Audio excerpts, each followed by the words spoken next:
We're gonna present you our industrial robotic project, which consists of a 3 degree of freedom manipulator robotic arm, and we're gonna briefly talk about all the electronic part, the circuitry, the mechanical part, and how it is manipulated, which is with a graphic interface.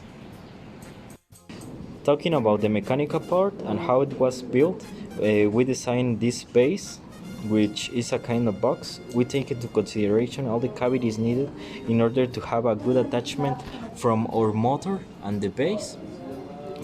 For the lower part of the base, we used 3D printing, and for the top, we cut a piece of wood in the laser. Now talking about the gripper and its design, it was designed in SolidWorks, and we have to provide enough space for the holes for the screws, and this hole is supposed to contribute with enough grip for the pencil to be grabbed. It was also used with 3D printing with PLS. Now here we have our kinematic diagram and here its physical representation. About the measurements, we have established that from the floor to the top of the base is a height of 38 millimeters. And from the little links, if you can close up here to the measurements, here can be displayed that from the first from the top of the base to the first link is 91 millimeters. The same is true for the second link, and for the final one it's used 100 millimeters, and the length of the pencil is 50 millimeters. Well, now here we have our electronic connections, and here we can appreciate that our controller is an Arduino Mega. Also, we have this part, which is our drivers, that allows to communicate to our motors. These motors are on our 8X12A Dynamaxon. And the special thing about this kind of motors is that allows a serial connection between them, as we can see here in the real model. These motors are supplied with 11.1 volts, and the grounds are common. Right now, let's go to this part. About the labeling, we can see that the wiring that can be seen is properly labeled, but also inside this wiring is labeled. We have to mention that the connections are properly well inside in a plug similar to our protoboard. And finally, we can appreciate our logo, which has the name of the team, and have here our core stars. To achieve the control and manipulation of the robots, MATLAB and Arduino programming were used. In MATLAB, everything related to the graphical user interface and direct kinematics was done. And on the other hand, in Arduino, through serial communication, it was obtained the values to move each of the servos. The programming of the graphical interface was done with the App Designer application. Each time a knob is moved, a conversion is made as the servo range is from 0 to 1023, and this corresponds to moving the servo between 0 to 300 degrees. Here is the conversion made, and then an array is made with the desired movement values, and we send this array with the theta values to Arduino with this function that is called sendQValues.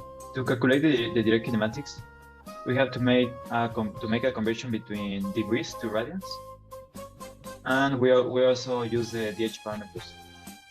Then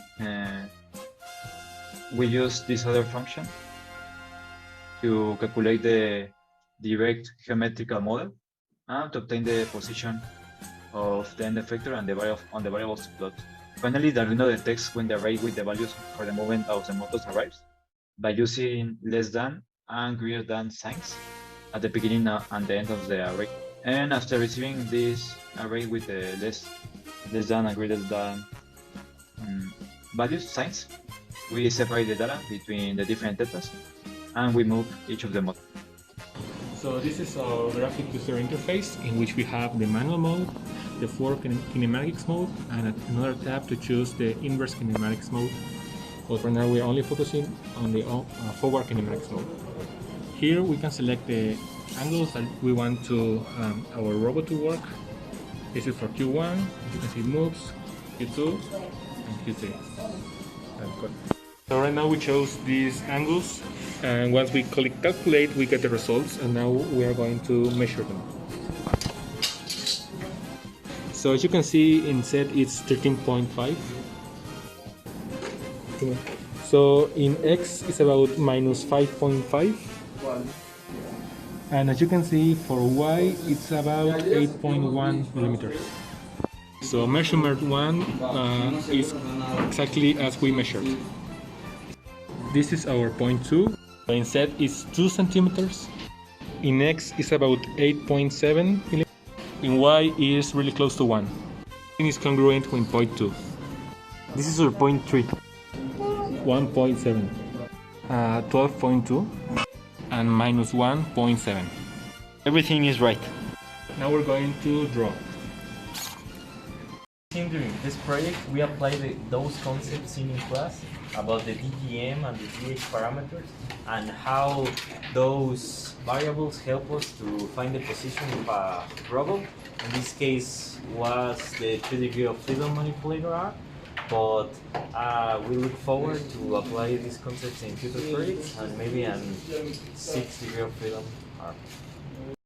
Well, inside the conclusions, I would like to mention the calibration of the motors. That was an important part because we tried and we succeed in to make our motors to have the greatest range of motion possible. But after that, we have to configure it to calibrate in order to be consistent to our DH parameters and inside the program as well. Well, besides that, it's important to mention that the robot configuration is a little bit different than the others. Why? Because we had to add a prismatic at the end. This is necessary to calculate the exact position of our end effector, which is the tip of our pencil. Finally, taking into account this I just mentioned, we only use the code that we developed the classes before. We use our DGM and we obtain the desired values which are correct. So during this report we found a lot of interesting things with the motors and how to control them with MATLAB and how the circuit is integrated. As a result, we were able to have a robot with 3 degrees of freedom, capable of drawing and with a very good accuracy in the calculation of the direct kinematics with an error of less than 5 millimeters.